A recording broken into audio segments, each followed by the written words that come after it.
హరివు ఆధ్యాత్మిక మిత్రులారా, రామదూతగా లంక చేరినటువంటి యోగ హనుమ రాత్రి కాగానే లంకలో ప్రవేశించాలని ప్రయత్నం ప్రారంభించారు. లంకా నగరం ఎత్తైనటువంటి మేడలతో, పర్వతాలపై నిర్మించినటువంటి అనేక భవనాలతో,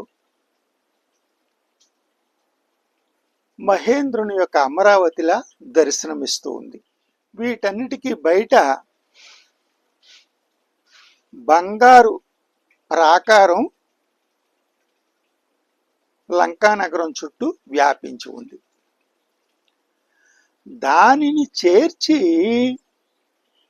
కలువలతో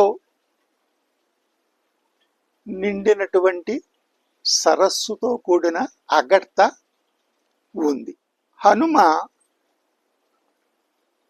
తన శరీరాన్ని సూక్ష్మ రూపంలోకి తీసుకొచ్చి లోపల ప్రవేశించి లంకా నగరాన్ని అంతా అన్వేషించాలని భావించాడు. పిల్లి ఏ రకంగా అయితే చీకటిలో ఉన్నటువంటి ప్రతి వస్తువుని ఎలా పసిగట్టగలుగుతుందో, అదేవిధంగా తను సూక్ష్మ రూపం ధరించి లంకలో ప్రవేశించాలని భావిస్తూ ఉత్తర ద్వారం వైపు సూక్ష్మ రూపంతో వెడుతున్నాడు. దీనిని గమనించినటువంటి ఆ నగరాన్ని రక్షిస్తున్నటువంటి లంకిని అనే నగర దేవత హనుమంతుణ్ణి ఆప్ చేసింది. ఎవరు నువ్వు, ఎందుకు వచ్చావు అని చెప్పి గద్దించి అతన్ని అడ్డగించింది. దానితో హనుమ, నువ్వెవరు, భయంకర ఆకారంతో ఉన్నావు, నన్ను ఎందుకు ఆప్ చేసావు అని చెప్పేసి అడుగుతాడు. దానికి లంకిని, ఈ నగరాన్ని రక్షించేటటువంటి దేవతను నేను, నువ్వెవరో చెప్పు, ఎందుకు వచ్చావు అని గద్దించి అడుగుతుంది. నేను లంకా నగరం యొక్క సౌందర్యాన్ని చూసి పెడదామని వచ్చాను. ఒక్కసారి నువ్వు అనుమతిస్తే నేను లంకను దర్శించి నా దారిని నేను వెళ్ళిపోతాను అని చెప్పంటాడు. బుద్ధి లేని వానరమా, ఏం మాటలు చెప్తున్నావు నీవు? ఇక్కడికి 100 యోజనాల దాటి లంకలో ప్రవేశించావంటే నువ్వెవరో దేవతల యొక్క గూఢచారి అయి ఉంటావు, లేకపోతే ఇక్కడికి ఎవరు ప్రవేశించలేరు అని చెప్పి ఆమె అడ్డగిస్తుంది. దానితో వారి మాటల యుద్ధం కొట్లాటగా మారింది. దానితో హనుమ తన శరీరాన్ని పెంచుకుని ఆవిడను బలంగా ఆమె ముఖంపై ఒక ముష్టిఘాతాన్ని విసురుతాడు. ఆ దెబ్బకు భయంకరాకారంతో ఉన్నటువంటి లంకిని మూర్ఛపోయి కింద పడుతుంది. ఇంతలో చంద్రోదయం అయింది. సముద్రుని యొక్క చల్లని గాలి తగిలి చంద్రుని యొక్క శీతల కిరణాలు తగిలేటప్పటికి లంకిని కొంత తేరుకుని లేచి కూర్చుని, మహాత్మా, లంకకు చేటు సమీపించింది. ఒకసారి బ్రహ్మదేవుడు నాకు సూచనగా చెప్పారు, ఒక వానరుని యొక్క ముష్టిఘాతానికి నువ్వు ఎప్పుడైతే సొమ్మసిల్లిపోతావో అప్పుడు రాక్షస సంహారం జరిగి లంక నశిస్తుందని చెప్పేసేసి బ్రహ్మదేవుడు నాకు చెప్పాడు. కాబట్టి నీవు ధైర్యంగా లోపలికి వెళ్ళవచ్చు అని చెప్పి ఆమె మార్గం వదులుతుంది. కానీ హనుమ ఏం చేస్తారు అంటే ప్రాకారాన్ని దాటి లోపలికి అడుగు పెట్టేటప్పుడు ఎడమ కాలునితో లంకలో అడుగు పెడతారు. మనకి ప్రయాణ సమయంలోనూ శుభకార్య సమయంలోనూ కుడికాలు పెట్టి ఆ కార్యాన్ని ప్రారంభించడం మనకి అలవాటు. కానీ శత్రువు నగరంలో ప్రవేశించేటప్పుడు మాత్రం ఎడమకాలని పెట్టి ప్రవేశించాలని బృహస్పతి తన యొక్క నీతిలో చెప్పాడు. ఇక దీనికి శ్రీరామ సుగ్రీవులకు హితము చేకూరేలా హనుమ ఎడమకాలను పెట్టారు. దాన్ని వాల్మీకి మహర్షి ఏమని చెప్తారంటే, శత్రువు శిరస్సుపై కాలు పెట్టినట్టుగా హనుమ తన ఎడమ పాదాన్ని పెట్టాడంటారు వాల్మీకి మహర్షి. ఆ విధంగా లోపలకు ప్రవేశించి లోపలంతా కూడా చూడడం మొదలు పెట్టాడు ఆయన. లోపలంతా కూడా ఎటు చూసినా అద్భుతమైనటువంటి భవనాలు ఆకాశ మేఘాలను తగులుకునేటట్టుగా ఉన్నాయి. లోపల అనేక ప్రాంతాల నుంచి వేదఘోష వినిపిస్తోంది. అనేక మంది రకరకాల వేషధారణలతో తమ తమ పనులు చూసుకుంటూ ఉన్నారు. లక్షలాది మంది రాక్షస యోధులు నగరాన్ని అన్ని రకాలుగాను సంరక్షిస్తూ ఉన్నారు. ఆంజనేయ స్వామి సూక్ష్మదేహంతో లంకా నగరంలో ప్రవేశించి సీతాన్వేషణకు ఉపక్రమించారు. ఆయన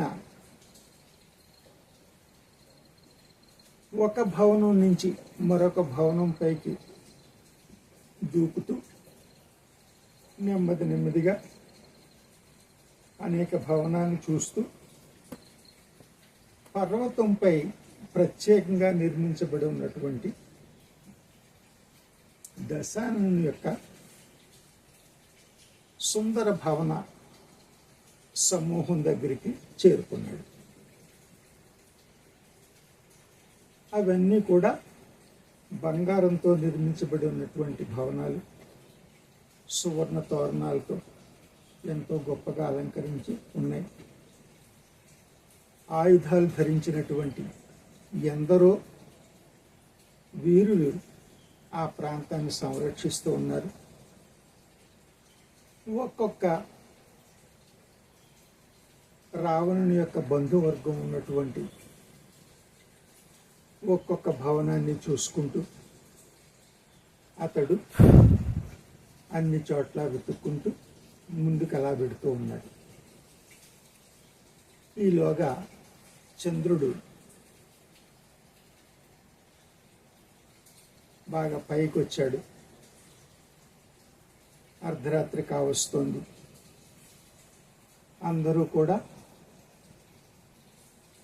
వారు నిద్రిస్తున్నటువంటి ఆ రాక్షస జాతి యొక్క ఉచ్ఛ్వాస నిశ్వాసలు సర్పాలు బొస్సు కొట్టినట్లుగా వినిపిస్తూ ఉన్నాయి. అందమైన స్త్రీలు ఎంతో మంది కనిపించారు, కానీ సీతామాత ఎక్కడా కూడా దర్శనం కాలేదు.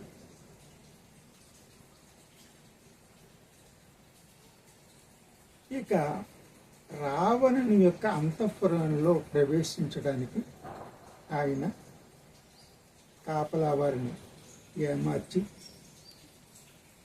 లోపలికి ప్రవేశించాడు. లోపలికి ప్రవేశించి రావణుని భవనం అంతా వెతికి అంతఃపురం వైపు వెళ్ళాడు.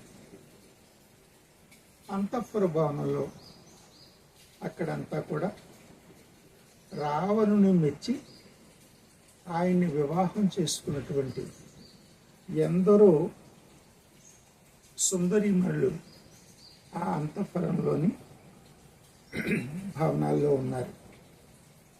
అలాగే రావణుని యొక్క శయన మందిరాన్ని దగ్గరికి వెళ్ళాడు. రావణుడు మణిమాణిక్యాలతో రత్న ఖచ్చితమైనటువంటి బంగారు శయ్యపై విశ్రమించి నిద్రపోతూ ఉన్నాడు. ఆయన కొంత దూరంగా అపురూప సౌందర్యవతి అయినటువంటి స్త్రీ మణిమాణిక్యాలతో అనేక ఆభరణాలతో అలంకరించుకుని ప్రశాంతంగా నిద్రపోతూ ఉంది. ఆమె మండోదరి కావచ్చని భావన చేసుకున్నాడు. ఇక ఆ అంతఃపురంలోని అనేక గదులను చూసుకుంటూ ఆయన ముందుకు వెడుతున్నాడు. అక్కడ ఎందరెందరో అపురూపమైన సౌందర్యవతులు ఉన్నారు, కానీ సీత జాడ ఎక్కడా కనిపించలేదు. అలా కొంత ముందుకు వెళ్ళేసరికి ఒక విశాలమైన ప్రదేశంలో పుష్పక విమానం దర్శనమిచ్చింది. ఆ పుష్పక విమానం అద్భుతంగా అలంకరించి ఉన్నటువంటి ఆ పుష్పక విమానాన్ని చూస్తూ ఉంటే దాన్ని హంసలు లాగుతున్నాయా అన్నట్టుగా ఉంటుంది ఆ పుష్పక విమానం. ఆ పుష్పక విమానంలో ప్రయాణం చేస్తుంటే హంసలు ఆ పుష్పక విమానాన్ని లాగుతున్నట్టు ఆనందంగా మనం ప్రయాణం చేస్తున్నట్టు అనిపిస్తుంది. దాన్ని విశ్వకర్మ సృష్టించి బ్రహ్మకు బహుకరించాడు. కుబేరుని తపస్సుకు మెచ్చి బ్రహ్మ దాన్ని కుబేరునికి ఇచ్చాడు. దశాననుడు కుబేరు నుండి దాన్ని తీసుకున్నాడు. ఇక ఎక్కడా సీత కనిపించలేదు. అక్కడ నుంచి కుంభకర్ణుని భవనానికి, మేఘనాథుని భవనానికి, ప్రశస్తుని భవనాన్ని, విభీషణుని భవనాన్ని, మొత్తం ఆయన బంధువర్గము, ఆయనకు అంతరింగులైనటువంటి మంత్రుల యొక్క భవనాలు మొత్తం అన్నీ చూశాడు. ఎక్కడ సీత కనిపించలేదు. మరలా తిరిగి వచ్చి రావణుని భవనం అంతా మరొకసారి చూసి అక్కడ నుంచి లతాగృహాలు, వనాల్లో కూడినటువంటి మందిరాలు అన్నిటిలోనూ నెత్తుకుంటూ ముందుకు పెడుతున్నాడు. ఎక్కడ కూడా సీత జాడ లేదు. కానీ ఆయన సీతతో పాటుగా ఆ నగరం యొక్క సంస్కృతిని, వాళ్ళ యొక్క ఆచార పద్ధతులను అన్నిటినీ గమనించుకుంటూ ముందుకు వెళ్తున్నాడు. అర్ధరాత్రి అయినా కూడా కొంతమంది ఇంకా యజ్ఞయాగాదులు చేస్తూనే ఉన్నారు. కొన్ని చోట్ల వేద పఠనం జరుగుతూనే ఉంది. అనేక చోట్ల ఆయుధాగారాల్లో అద్భుతమైనటువంటి ఆయుధ సంపత్తి ఉంది. ఒకే చోట శతఘ్నులు అనేటటువంటి వాటి ద్వారా ఒక్కసారిగా వందలాది మందిని సంహరించేటటువంటి ఆయుధాలు కూడా ఉన్నాయి. వీటన్నిటినీ చూసుకుంటూ తిరుగుతూ ఉన్న అతనికి సీత కనిపించలేదు. కానీ ఒక పక్క మనసులో ఆందోళన మొదలైంది. ఆంజనేయ స్వామిలో అంతరాలాపన ప్రారంభమైంది. ఎందుకంటే అంతఃపురంలో నిద్రిస్తున్న అనేక మంది స్త్రీలను ఆయన చూడడం ఆయనకి చాలా బాధ కలిగిస్తూ ఉంది. సీత